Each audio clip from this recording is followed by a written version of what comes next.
everyone. This is Jack Hammer of the Santa Rosa Press Democrat, and it's normally I come on with Coach Johnston on Fridays, but due to some scheduling things on my end, we bumped that forward to Monday this week. How you doing, Coach? Doing good. Uh, Normally, like I said, normally it's talk to you on the end of a week. Now it gets to talk to you on the start of a new one. yeah, normally, and the cool part about it is there's actually a lot of 49er news breaking uh, right now. A lot of interesting topics going on. We have some information about the 49ers coaching staff with some new hiring, new guys that were brought on board. There's still a number of spots left there. Um, some information as far as the coaching staff and the scouting combine and what's coming up with them. Bobby Turner update. A lot of information there, and of course, as the title of this, though, Deebo Samuel. We have his contract is going to be coming up. Big contract extension should be on the horizon for Deebo Samuel. That's been a point of discussion over the weekend on Twitter, especially. He made some news yesterday with blocking one of our favorite writers and making some comments, on his Instagram page and those types of things. And really, the question that I have for you and is very similar to what Alan asks here. You know, can Niners get the Deebo Samuel deal done before the start of the new league year, which is going to be March 16th? I don't think that's going to happen. What do you think as far as Deebo Samuel's deal, Coach? Well, when I think if you want to know when they're going to get it done, I think you have to look at when they've done their last two big deals, which is about training camp time. I would assume and it would make sense because what they could do is they're going to move Jimmy, do whatever they do with him. Then they're presumably probably do some extension work not extension or cap rework, use that money to do whatever they're going to do in free agency. And then in the summer, they'll sit down and they'll talk with Deebo after they've done all that. At that time, they might be able to cut forward and save some, depending on what goes on, right? Whenever they do extensions, it seems like it's always around the same time, it seems, which is training camp time. That's when I think it'll be done. Yeah, and I kind of agree with you there. This is their pattern, right? Is to really take their time, especially on big deals like this. They usually seem to last throughout the summer. So they're going to give us a lot of content, I think, here with this whole discussion, the back and forth with what's happening. And I think you're right. I think we're going to see something probably, I would say mid-July to late July, probably whenever training camp is, probably either a day or two before or right after it starts. I think that's when we'll finally see this thing get done. Yeah. Go ahead. Sorry. No, I just think that's it. That's how it works for them, and I think not that Deebo is not a priority, but he's on the roster, so it's not like they don't need to. They don't. It's not pressing where they need to get it done, or he's not going to play next. They need to get it done tomorrow, or he's not going to play next year. They have time. Yeah, they definitely have some time to get this thing worked out. And when it is time to get done, do you think what do you think might be some of the sticking points in this negotiation? Well, I think our wide receiver big contracts are kind of all like, isn't DeAndre Hopkins currently the richest right now? Is it like 25 a year or something like that for him? It's 27 and a half. 27 and a half. Yeah, and that was a 2-year extension to what he already had. So it was they added 2 years of new money to his deal. But when you look at his overall, it's not that high. But they're getting up into that range. Yeah, I mean, I would assume what his agent is going to ask, because his agent was going to ask him to be the highest paid wide receiver on the market. Now, will the 49ers give him that? I don't know. But I do expect him. I do expect it probably to be up there. I think. I don't think that it's going to be. I don't think they're going to try to portray him as a running back. I really don't. I don't, because didn't he have he had 1,400 yards receiving, right? Yeah. Yeah. So it's like when you look, like we all think of him, and especially toward the end of the year, as because he was used as a running back, but the majority of his damage was actually done as a wide receiver. So I don't know that I don't know how well that card's going to play. Yeah, I don't think that's going to play very well at all if they tried to go that direction because he's not. He is a wide receiver. I know he kind of joked around about the whole wide back thing. Um, if anything, that you saw him at the Pro Bowl when they asked him about it, and he said, "No, I'm definitely a wide receiver," and so on.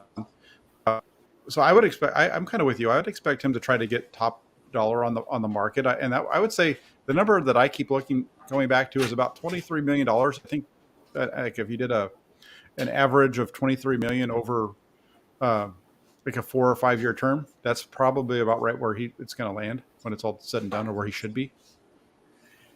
Yeah, I would. That seems feasible. I threw out 25 because I always like to go. I always like to overestimate, and um, then whatever, if it gets hits under, then it is what it is. But I would that seems fair. 23. And going back to the running back thing, I think the other point I want to make about that is, if you guys remember, I don't remember, was it 2012 or 2014 when Jimmy Graham had an issue with he went into arbitration because he wanted the Saints to pay him as if he was a wide receiver because he was a tight end, but he would play the bulk of his time split outside or in slot and not attached to the line as a tight end.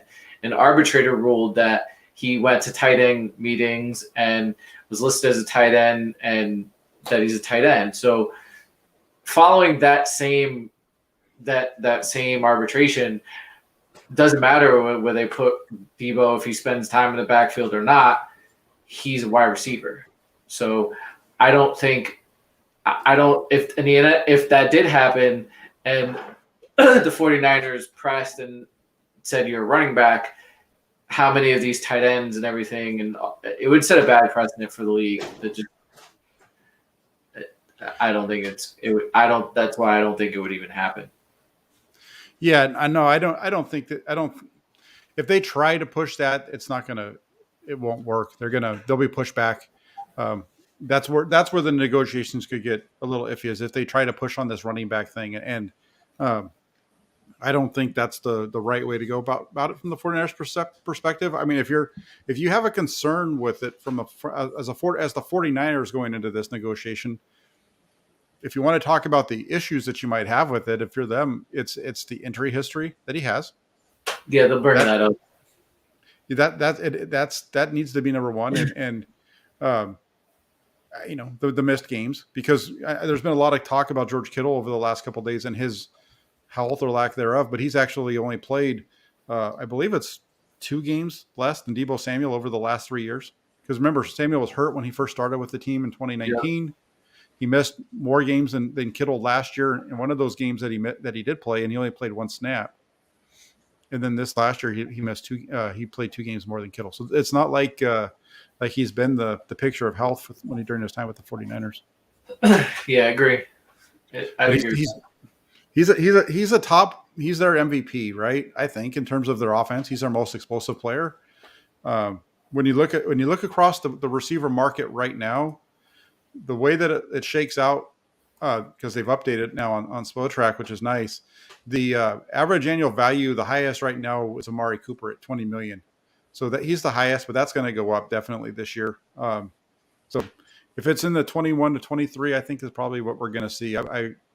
The names to watch there are going to be, do they franchise him, or do they give him a new deal? Because if they franchise tag him, Adams would be less than 20 million.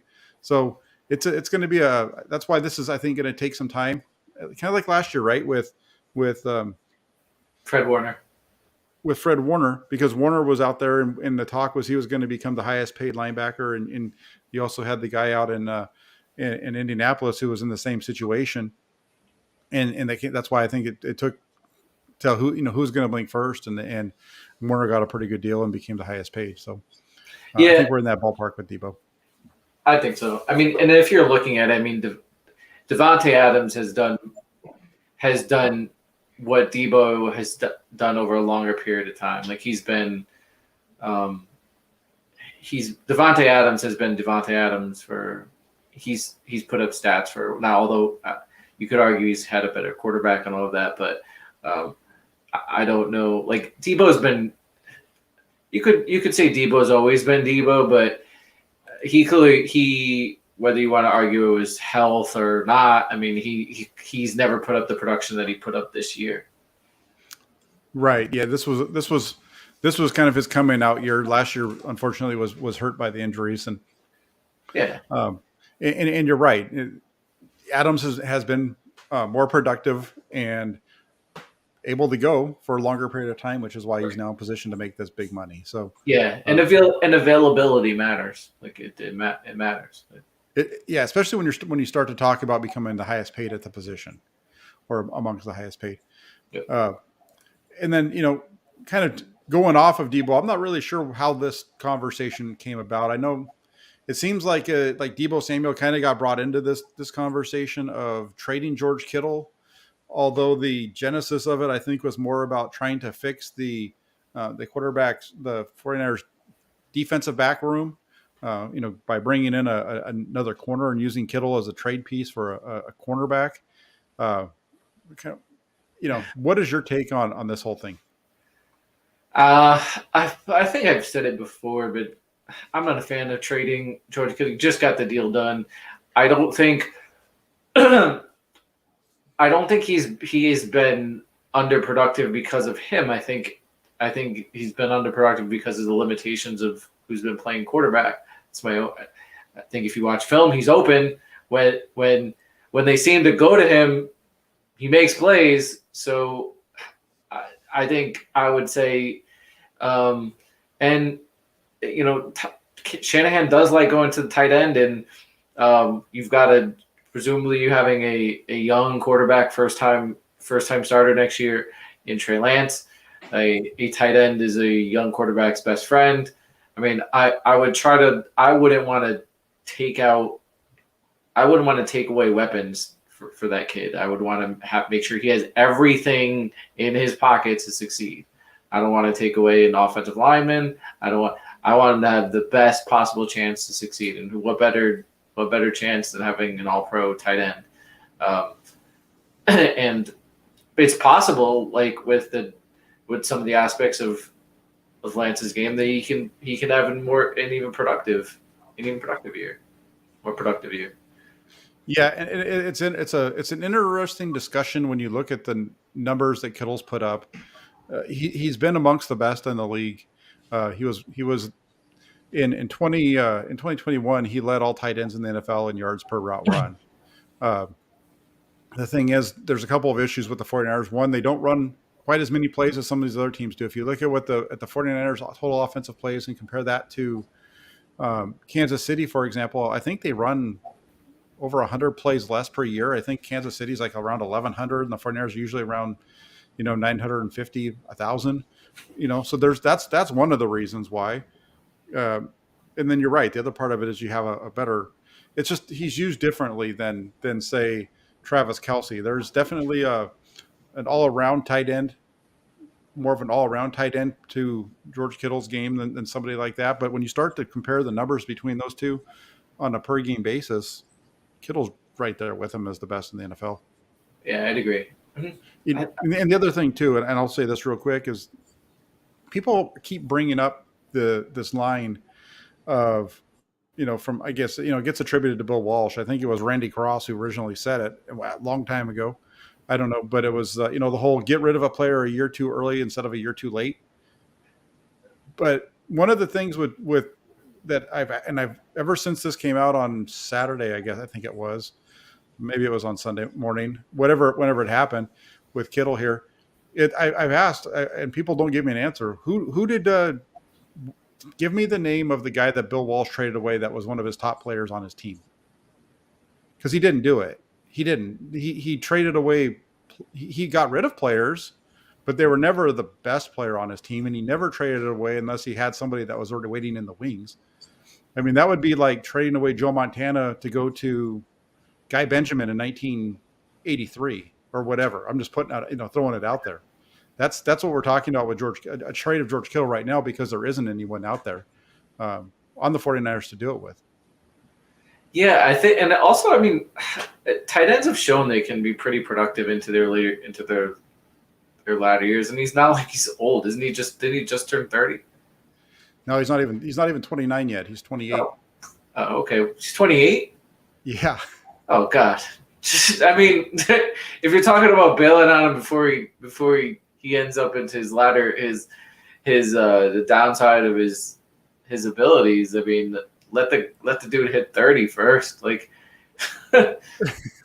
well, yeah, let's let him get to 29, right? Let's get to 29 first. And on top of that, I mean, he is coming off a season in which he just put up the most touchdowns in his career, and it's only a 6, which isn't a big number. He's not using in the red zone all that much, but I mean, let's face it, he was tied for the team lead in touchdown receptions in 2021. Yeah.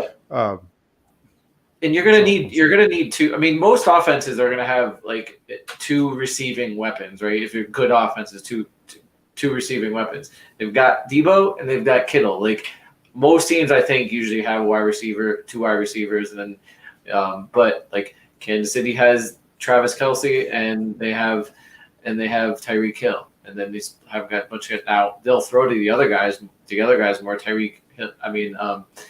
Travis Kelce has more receiving yards, but I mean, just looking, if you can't just look at George Kittle and say, oh, he's not productive or I can get 900 yards receiving from another tight end. Well,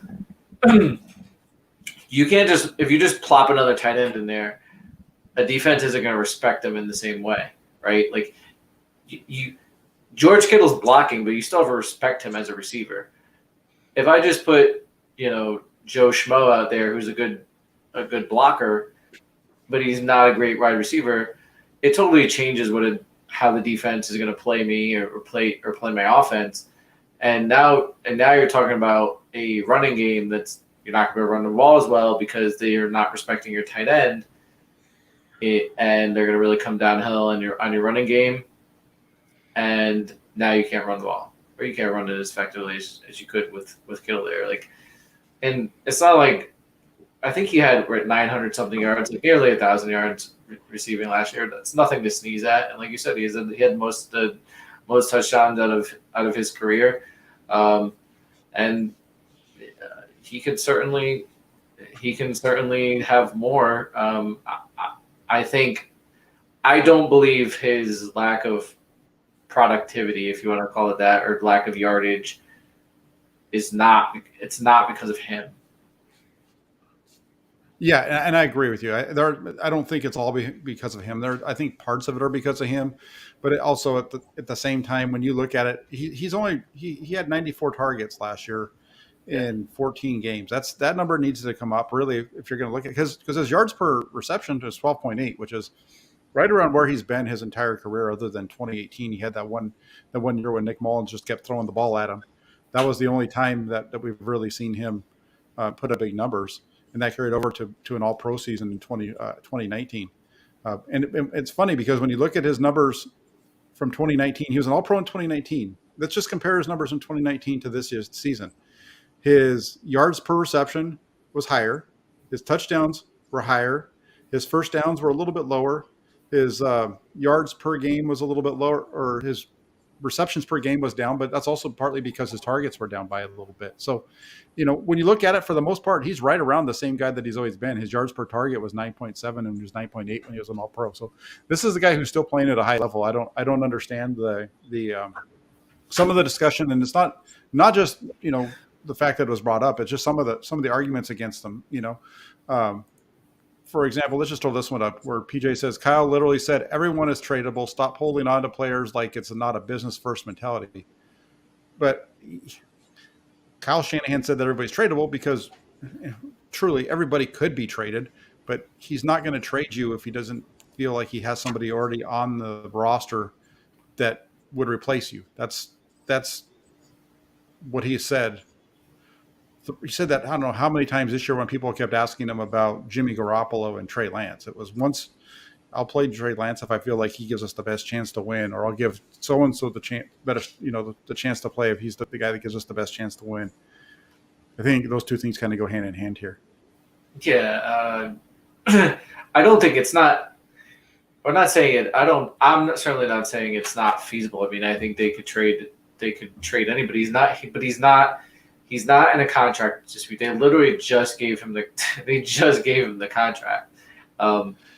Could now, if a team was going to offer them like 3 first rounders for George Kittle, do I think that they would consider it? Probably, but the team's not going to offer them that. More than likely, what a team would offer them is, if they would get any sort of compensation like that, it would be like a late first round pick or something like that. And if you're talking about the trade that Grant put up, I don't know that they would just do. Miami would give you a straight up Xavier Howard for Kittle. Everyone knows the value of a corner in the league is higher than the value of a tight end. So they're gonna, what they would be asking for Howard on open market would be more than what the 49ers could fetch for an all-pro tight end. So, yeah, I would agree with that. I think, because that's the direction that he was going with it. And I understand the direction that he's taken. I feel like if you feel the need that you need to get a tight end, I think it's better if you keep one of your best playmakers and add to it, instead of getting rid of one of your best playmakers to bring somebody else on. And yeah. And just the nature to me, the nature of the fact that they just signed him last year. And I know the Rams just won a Super Bowl with that dead cap, but I wouldn't love taking that dead cap hit. The dead cap hit for Kittle, you saying? Yeah. Yeah. Well, the thing with that, I keep seeing that get brought up as well. If they were to do the trade after June 1, the dead cap hit is minimal. It's only $4.5 million. Now they'd have to eat that over a period of time. They'd have that dead cap the year following, and so on and so forth. For a couple more years, but they would get out of it. They'd definitely be in a better cap situation if that's the direction they were to choose. But Dan, real quick, he throws out Ronnie Lott as somebody that Bill Walsh might have gotten rid of a year too early, but he didn't. Ronnie Lott was actually that was under George Seifert when they did that was that Plan B free agency. I think that was in 1990, after the 1990 season. So that was after Walsh had already left the 49ers. Ronnie Lott and Roger Craig both went out that year. So the Montana trade was post Walsh, right? This was post Walsh and Seifert, right? Yeah, and the Montana trade was post Walsh, and even like, somebody mentioned Steve Young, right, to me yesterday on Twitter, and even the Steve Young thing, the Steve Young thing wasn't even about the fact that that was because of an injury. He needed to make sure that he had somebody that was in place, and he wasn't even sure if Montana was going to be able to play any longer because of this. He had the back surgery in 1986, and so he was coming off of that. And that's why they made the trade for Steve Young, and it was all about having a succession plan and having somebody on before you. Again, like I said earlier, before you move on from one of your best players, you need to have a really good player in his position. It's one of the reasons that I really didn't like what they did with DeForest Buckner. They moved on from an all-pro defensive tackle to Javon Kinlaw. We've seen how that played out for them.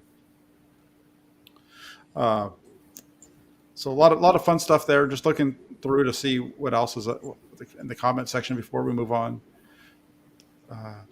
Let's go ahead and jump over to our next topic.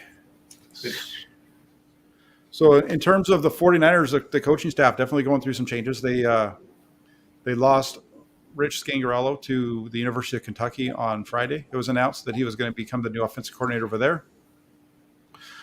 Who do you think the 49ers should go after to be their new quarterbacks coach? I started looking up some things. I first thought about Ken Dorsey, but he was recently named the offense coordinator for the Bills. But I think isn't the guy that isn't there's a guy out there that that's Trey Lance's coach that you have on all right. You've had him on. John Beck? Is John Beck the guy that you had on? No, it was not. Oh, I'm sorry. It's Um, okay. but that's the guy that he goes to train now to train with, and what he because he has John Beck has a relationship with Kyle, and so he's able to communicate with Kyle, and Kyle and knows what Kyle wants, and is able to train Lance via that way.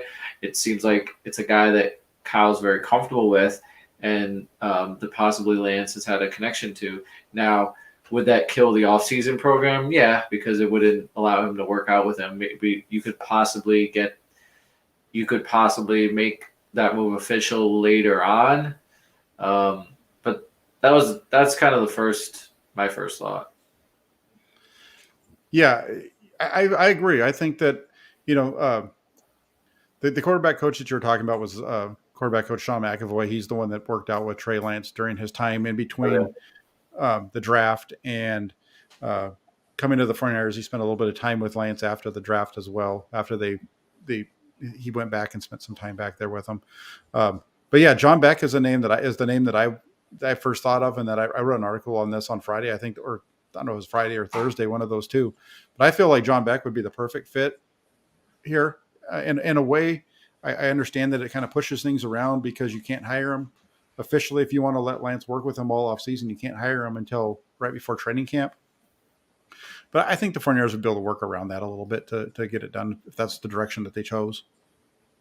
Yeah, they could either wait to make it official, or they can find another guy they can find another guy that can work with him, and let that transition happen. And as it's happening, then when it's good to go, then you make it official and you hire Beck and you transition the guy over to the new guy, right? Because you do have to get Beck ready to slide into the job. I'm sure he probably would. I don't know what he's making in his private business, but I'm sure he would appreciate the salary too. So I think whoever it is, I can almost guarantee it's going to be somebody that Kyle has had a relationship with. I don't know that it's going to be some random guy out there. I think it's going to be a guy that Kyle has coached before, that he was on his staff at some point. Maybe possibly a guy that somebody on his staff knows or is well connected to, but it's going to be someone with some sort of ties to him. I agree, especially at a position like this. Some of the hirings that he's made in the last couple of days, as far as to the lower end portions of his staffs, because especially on the defensive side, they brought in a couple of new quality control guys in the last couple of days. They brought in Nick Sorensen as well. I don't think there's been any overlap with any of those three, but those aren't your top lieutenant type of guys. I think at the quarterback spot, he's going to want to have somebody that he knows. That's why Beck makes sense. And Beck worked with Zach Wilson last offseason, and the Jets hired him in October of last year. And you were a pretty big proponent of the play of Zach Wilson over the second half of the season. We saw him improve, and I think that having Beck on the staff, I think probably helped that along. Yeah, I'm sure it did. I also think just maturing as a player also helps too. I am also a proponent of playing time. I think that also helped as well. But I don't know why you wouldn't. If as long as Lance is comfortable with him, and it seems like he would, because if he had any issues with him, if he had any issues with John Beck, I'm sure he would have said so to the 49ers and said, hey, I can't train with this guy. Give me another guy. But that's an important relationship. This is their quarterback of the future and the present, or the immediate future. And it's important to you invest in him. And that's why the previous topic to me was important, because you want to make sure he has all the weapons. Now you have to make sure that he has a coach which he's comfortable with and that can help groom him. Yeah, and that's the other Pete. I didn't talk about it during the Kittle topic, but you're right. When it comes to Trey Lance, you want to have all the weapons around him that you can. You start that includes the coach. And if you watched enough of Trey Lance's college film, you know that he really likes throwing to tight ends. So it's probably a good idea to give him a good one. Um, there's been a lot of names that have been thrown at me as far as guys who would be better than him, and not one of them is even close. But I do like the Beck there. I don't know who else they would go. Sage Rosenfels maybe. Um, I'm not sure where in the other direction that they would go there. Where's Sage now? I don't know. I think he was just been working with QB Collective. I don't know if he was actually affiliated with anybody or not. Yeah, that'd be an interesting name. But like I said, I think whoever it is, it's gonna have some sort of connection. Kind of, maybe maybe Sean McVay. Oh, yeah. or maybe it's going to be JT O'Sullivan. I mean, he was a pretty good high school coach out here in California, and I know that he left that school this year. Does he know once Kyle? the season. I don't know. Maybe he's blowing Kyle away with his film reviews on YouTube. Maybe this is a path to successful coaching in the NFL. Who knows? Maybe that's where JTO is going to end up. All right. Well, or you could take that Kush. You could go work for like QB11 and then get that Kush IMG type academy job that Trent Dilfer got out in Tennessee. Well, there you go. That's even better, right? Yeah. We're getting into the time of the year where the scouting combine is going to be. It's coming up. It starts tomorrow, I believe, and people are starting to travel out there. We saw our good buddy Rob Shoes on his way out to Indianapolis today. That's why part of the reason why we're getting together tonight instead of our normal slot. As far as the 49ers, one of the things that I just came out not that too long ago, there's a couple of things we're going to get into now that are relatively new news. 49ers coaches won't be attending the combine. What do you make of that? It's kind of it's interesting, right? I think for the most part, as a coaching, staff, you probably want to be at the combine, especially in this staff where there's been a lot of reports in the past where the coaches are so involved with who they pick. Reportedly, I know it's been reported in the past that the scouts kind of do the legwork of get their scouting reports, but ultimately it's the coaches that then review this stuff, and the coaches say, hey, this is the guy we want. This is the guy that we want. That being said, it does seem like it's pretty important for the coach to be there, which means that there must be something else important going on for them to not be. And it seems like maybe the fact that they're going through some changes in staff, that maybe that's it. Yeah, and that's what it is. It's they have so many coaching staff changes. They're staying back to work on things as a staff. There's probably going to be a bunch of reports coming out here soon as far as their new hiring and all the different guys. I think they're really there might be some guys that have already been hired behind the scenes, just hasn't been announced yet, because it seems to me like this is the time where they're trying to bring everybody in and kind of do a little bit of they've got to get everybody on track because they've got the draft coming up in May, and then right after that they have mini camps. Even I think there might be a mini camp maybe before the draft. If not, it's going to be right after. They'll be the rookie one. So they're going to have to be ready to go as a staff pretty quickly here. And I agree with you in terms of them not attending. It's a little bit interesting. I think in the past they've always attended. Getting a chance to speak to these guys is important. Maybe their focus will be on, I think, what is it, 30 that they can bring into Santa Clara to talk to. So maybe it's a matter of doing that and do a lot of phone work like Bobby Turner's done over the years. Right. So we'll see how that works out. It's definitely something to keep an eye on, and we won't know a whole lot how that affects them until the draft is done, and then probably a couple more years down the road. Lynch will be there, right? Isn't he scheduled to talk? Right. Yes, the coaching staff won't be there. But Lynch will be there, as will the whole scouting staff. So it's just the coaching staff staying behind. It makes sense to have obviously your scouting staff will be out there. The coaching staff, I think it's just more to try to, get their opinion, have everybody together.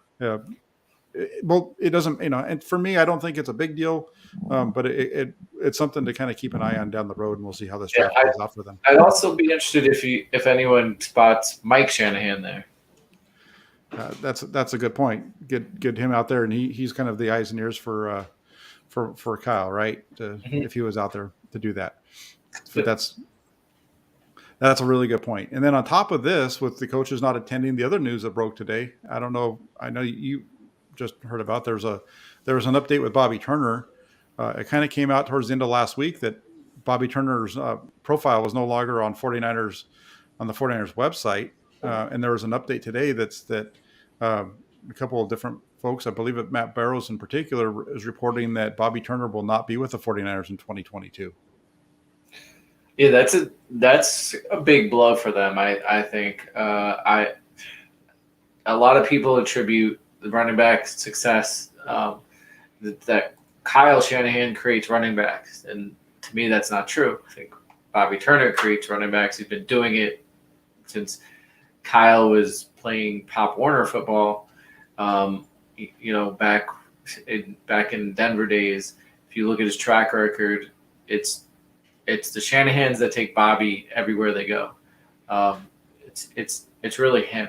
It's creating these running backs. So I think it will be difficult now. They already did find Mitchell last year, but I would expect that there will be some sort of drop off in coaching, because he might be the best to ever do it.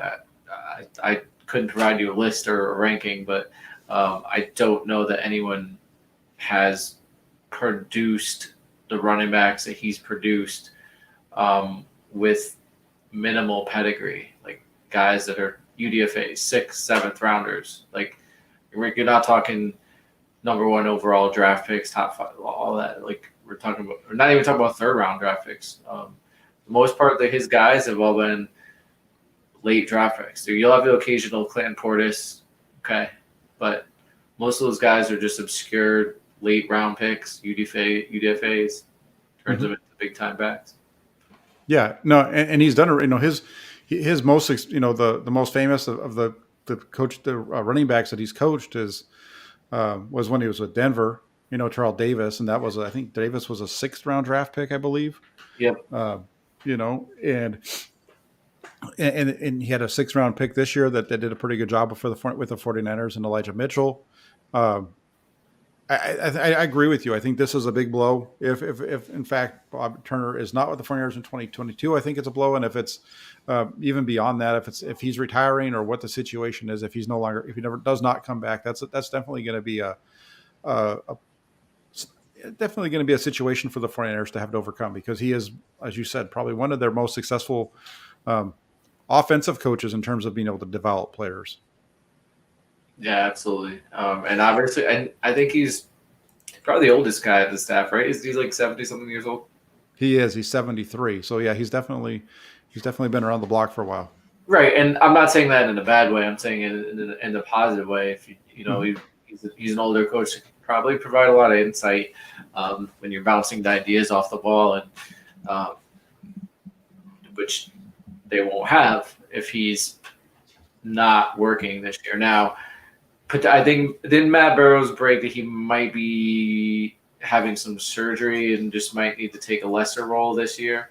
So it's possible Turner's available just in like a consultant type role, but just not as a running back coach, in which case they will still have him there and he can still provide some insight, probably still help whoever is the running back coach help him along. But not having him in the same capacity as prior years will definitely have an impact. Oh yeah, you're right. It was definitely.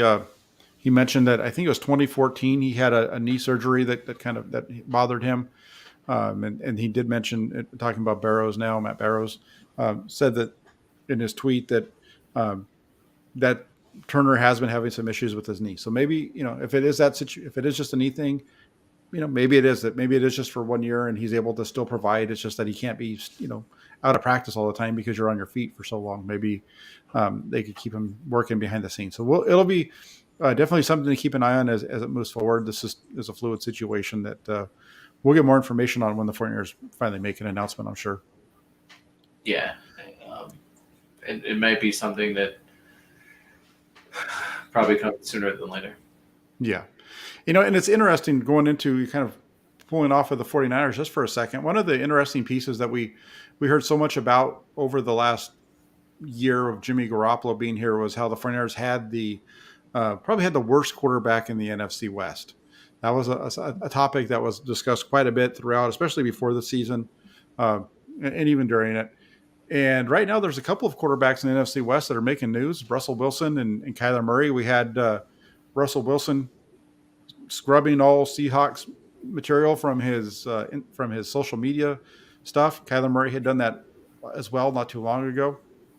And then today we have Kyler Murray coming out from his agent with a letter, which was awesomely done with all caps and some misspellings in there and everything else. It was quite a masterpiece. I don't know if you. I saw the letter, but I didn't read it. Really, they had misspellings in there. Yeah, there was a few mistakes in there in terms of spelling. It was all caps. It was really hard to read because of the font that they were using. I know that sounds funny, but when it's all caps, it's I just don't. I wasn't sure. And basically, what it was Kyler Murray's agent saying, "You guys weren't good. Now you have me. Now you're good. So pay me." That's pretty much what they were saying. Yeah, I think, in my opinion, I think the Cardinals are doing the right thing by not paying him because I would not want to pay Kyler Murray top dollar. I don't believe in paying quarterbacks that aren't in the top echelon, top money. It's one of my issues that I have with the 49ers current quarterback. Now I know they can restructure his contract and all that, but however, to me, it's too much money for too little performance. Kyler Murray, it's going to be the same thing when you start giving him because his contract is going to be even bigger. And so you're going to pay him way too much money for too little performance. So you're going to pay way too much money for him to throw picks and not be available, or sorry, not available, to picks or for him to take a dump in the playoffs, so I'm there with what I wouldn't pay him. And then the whole Russell thing that's been going on with the Hawks for a while. That's why his name is being thrown around there in trades. But I think it's relevant to the Niners in how they, because of their two teams in the NFC West. But I think it's also relevant because the 49ers have not had these sort of dirty negotiations in the last couple of years with their players. Even the Buckner trade, I don't think now Buckner's a different type of dude, but he's not really said he hasn't really said a lot of negative things towards Niners, even though they traded him. And then those negotiations with Kittle and Warner never got to that place. So I think it, and neither Trent Williams as well, who was free agent. I do think it does speak a lot about the organization, and I know they take a lot of heat with like how Parag operates and all of that, but it must not be too bad because they don't seem to get in these dirty negotiations. Yeah, no, there's definitely. I think they do a good job of keeping the lines of communication open. I think that's probably why you don't have a lot of this negativity through social media. You see guys put stuff out there, like DJ Jones last year said something about know your worth, and was what Deebo Samuel put out yesterday on Instagram. About this, maybe not. I don't know. But you haven't had anybody from the 49ers. You haven't had any kind of a bad vibe on any of these negotiations. It's never gotten over the top where you have like what happened with Kyler Murray here, where some 49ers gone out and put together a full page as to why you need to pay me the money. You just haven't seen that from anybody. they haven't had that issue. And I agree with you on Kyler Murray. He's an okay quarterback, but he's definitely not worth the money that they're talking about getting thrown to him. That's outrageous for a guy who he does a really good job when you allow him to scramble around, but when you ask him to throw from the pocket, he's not very efficient. That's for sure. Yeah, I think it's going to be interesting this year with him and Baker, because those are two guys to me that they're gonna ask for top tier money when I don't think they deserve. Their play just warrants it. It'll be, and normally in the past what has happened is teams just fold and they give guys the money because it's quarterback and you need them. But it's gonna be interesting to see what those two teams do with those two quarterbacks. And I'm going to take something back. I just said that. I think the Cardinals should pay him. Cardinals pay him. I think they should pay him. might as well, right? Might as well use up all your money. Do it. Go all in. Go all in. Go 100% in on Kyler Murray. Let's have it. Let's go. Let's give him. He wants $40 million. Throw it at him. Yeah, give it to him. Don't worry. You don't have holes. He'll fix them all. You'll be fine. There you go.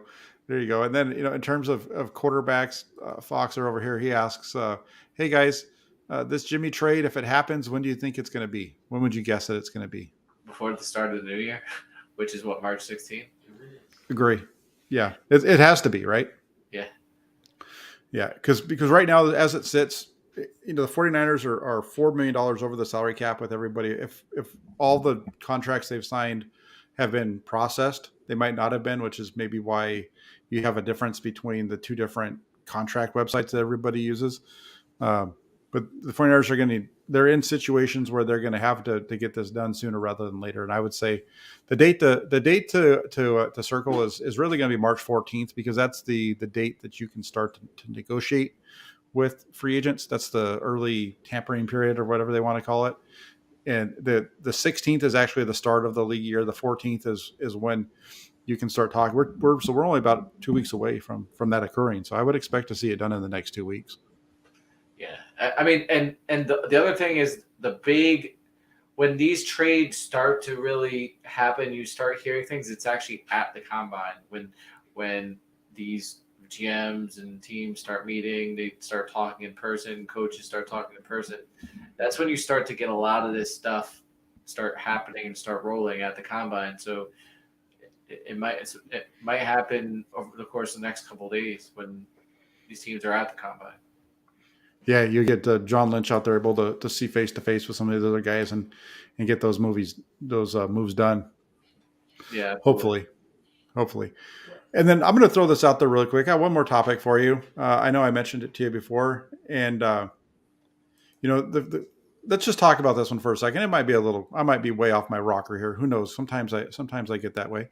But my question to you is Shanahan's seat getting warm? And the reason I ask that is they've now turned over eight of their coaches, and of their 8 coaches, about half of them have gone on the bigger and better jobs, going to, Mike McDaniel obviously becoming the head coach of Miami. Good for him. The assistant offensive line coach becoming the offensive line coach with Denver. But other than that, a lot of them have been lateral transitions, which are positions that coaches, the 49ers could have kept those guys if they really wanted to. Do you think that there might be some additional pressure on Shanahan going into this season?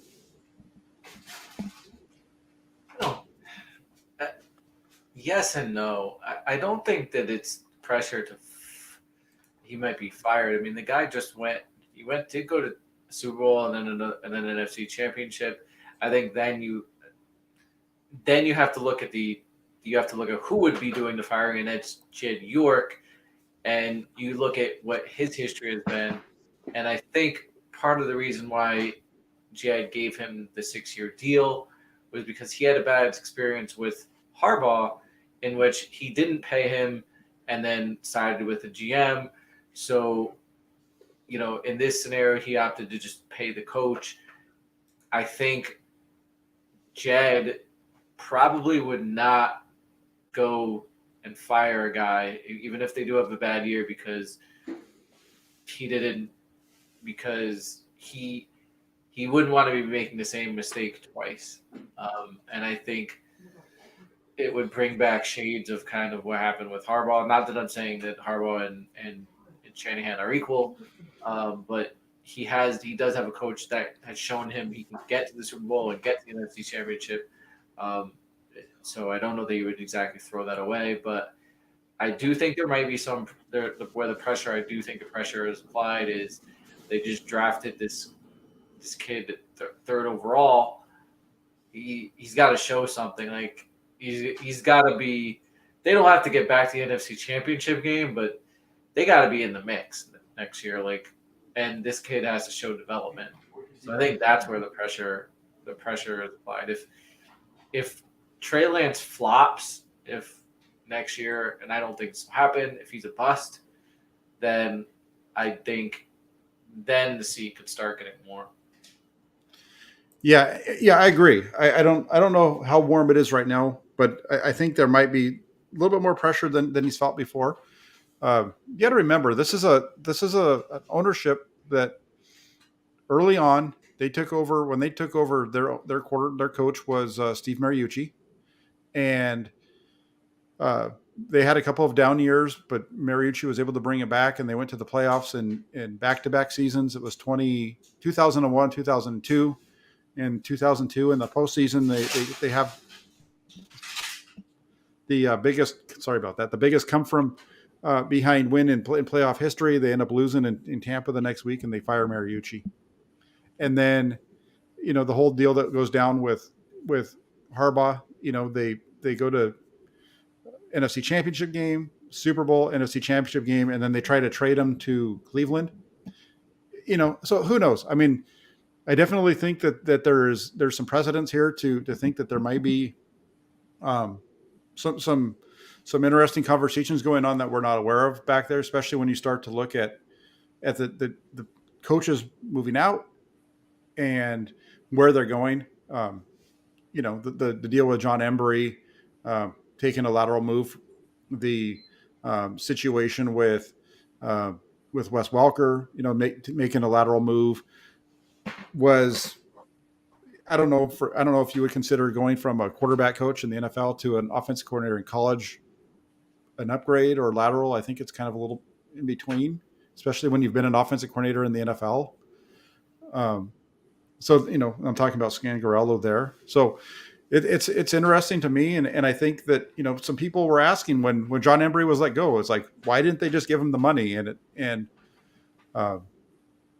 maybe this is why.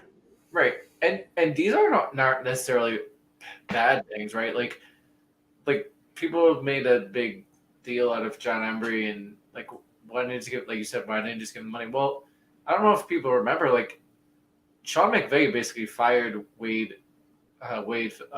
Phillips and hired and then brought in a guy that never was never a defense coordinator and let him run his defense. And they had like the top defense in the NFL, and then he got his own head coaching gig. So, just because you having change or you're moving out a guy that's been successful before. I mean, we're talking about Wade Phillips. Wade Phillips is one of the most successful defensive coordinators in the history of NFL. He's a good defensive coordinator. He's actually a pretty good follow too. If you guys want to check him out, he's an older guy, but he has some funny tweets. But he's a legit top defense coordinator, and McVay let him go. So just because they're letting go a guy that's had success doesn't necessarily mean it's a bad thing. Yeah, and it's definitely a situation. They're not firing him now. They're not gonna they might not even fire him at the end of this year if they have a bad year. But I would say if they struggle in 2022. Like they did in 2020 and 2018.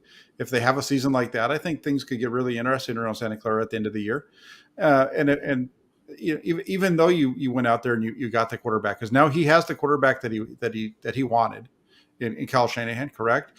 And so he doesn't have the excuse of not having the quarterback that he wants. He has that guy now, and if it doesn't work out, I don't really see him being past 2023 if they go if this thing goes sideways on them. Yeah, I'd agree with that. I think that if they had like for them to fire him next year, it would have to be like they'd have to like have a 2-win season, and Lance would have to probably be a bust. So like, do I think if they don't make the playoffs next year, could his seat be hot? Yeah, but I don't think it's necessarily more like right now. I think the pressure is on to really it's like it comes down to Lance, whether Lance is that guy or not, because I think that more or less determine where they're going to go. Yeah, it's the one thing we've gone through this thing. We've talked about all kinds of different stuff in our show today, and really what it all comes down to at the end of the day is what happens with Trey Lance. If Trey Lance is the quarterback that they move forward with, which is what we expect, then the quarterback in the NFL determines so much for every team. Just look around the NFL, and the best quarterbacks, that the teams with good quarterback play continually are in the playoffs, regardless of kind of what happens around them. And we saw it in 2020, even with all the injuries, how close that team was. If they just had Jimmy Garoppolo, they probably make it to the playoffs that year, in 2020. And so we'll see what happens with Trey Lance this year. If they go out and they win, then this is a conversation that it's a moot point because they're winning. And if they struggle, I think that's when it becomes really interesting. I think it's something to just keep an eye on as we go forward. Yeah. So that's it for tonight. Hopefully you guys enjoyed the show. Hopefully you got a little bit of something out of it.